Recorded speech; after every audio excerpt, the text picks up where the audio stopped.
Don't you worry, the clip's about to begin, but don't forget to subscribe. Or else. Don't make me turn this website around. We have Joel. Joel in Ohio, you had a question for us. Thank you for waiting. Welcome to the Hang Up. How can we help? Yeah, I have a question. How much research has been done from the Eisenhower era into the entrenching of Christian nationalism that's gotten into the political system and caused all kinds of chaos? Yesterday, I happened to listen to Eisenhower's final speech right before he left office in 1961, and he mentioned specifically that he was demonizing atheists in his speech, and I'm like, I don't think it was what kind of chaos did 1961. that kind of create? So, has it been researched or dug into?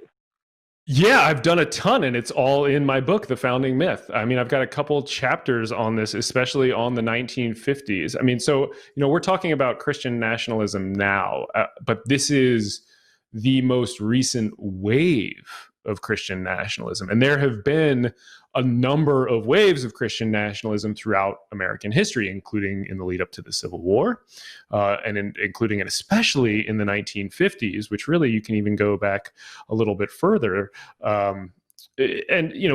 Eisenhower is this really interesting character because he was baptized in office. He didn't really seem to be a believer until he took office, and he was kind of this. He sort of nationalized this tepid Christianity. So he was baptized 2 weeks after being sworn in 1953. At his inauguration, he wrote and read his own prayer during his speech. There was a float in his parade that was something like God's float or something along those lines. I mean, so he was this fan of this showy religion that he sort of found late in life after assuming political office. There's a quote in the book, I hope I can get it right, that he was a very fervent believer in a very vague religion. And he kind of rode this wave of Christian nationalism, and you see in the early 1950s, this is when we get the National Day of Prayer.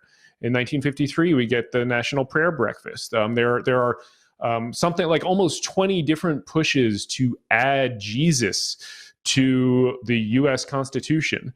In God We Trust is put on our coins in 1954. That's also when they put the prayer room in the U.S. Capitol, and when Under God is added to the pledge. In God We Trust is put on paper currency. For the first time, it's printed in 1957, but Eisenhower signed the bill in 55, and it was officially adopted as our national motto in 56, which is also the year that Cecil B. DeMille's 10 Commandments movie came out, right? So this is like this time.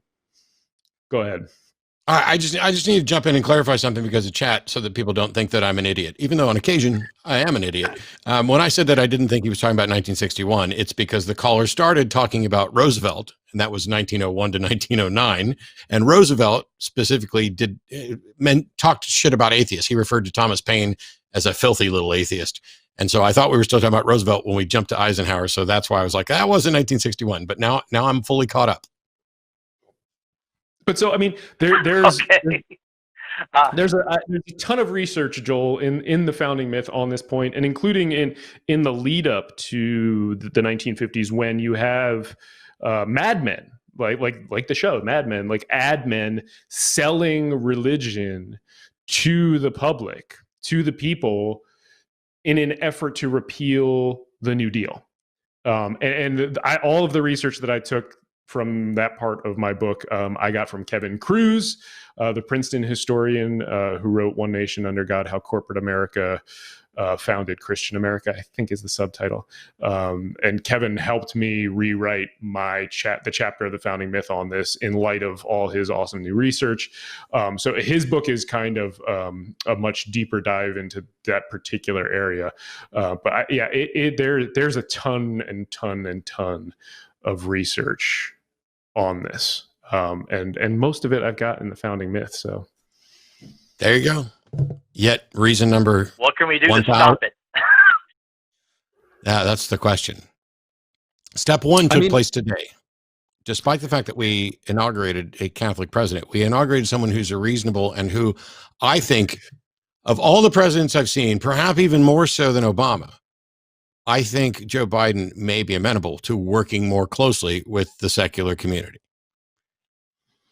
Yeah. And I mean, he talked a lot in his inaugural address about disinformation and kind of deliberate lies. And Christian nationalism is an identity that is based on deliberate disinformation. And to adopt that identity requires one to suspend their natural skepticism in favor of faith. And so it lays the groundwork for a lot of... It essentially means that the waterfall of lies that Trump consistently told fell on minds that were primed to accept those lies. So, I mean, fighting that disinformation is absolutely crucial. And the number one thing you need to do that is to arm yourself with the truth and actual information. I mean, that is why I wrote The Founding Myth. And not just to give you better facts, but I wanted to give everybody better arguments that I've honed over 10 years of doing this, that I know work to change people's minds. And that, the thing to remember, I remember about all this. Go ahead, Andrew. Oh, I saw a stat, and I copied it into my show notes. I meant to send it to you beforehand, but after Twitter banned Trump and some of his allies, there was a study by Signal Labs. Did you see this?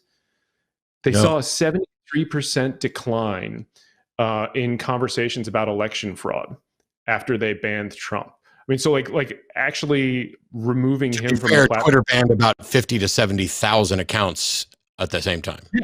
Yeah. I mean, and his allies. And I mean, you can go check out the study. I was looking at a Washington Post article about it, but I'll send you the link afterwards. It was really interesting.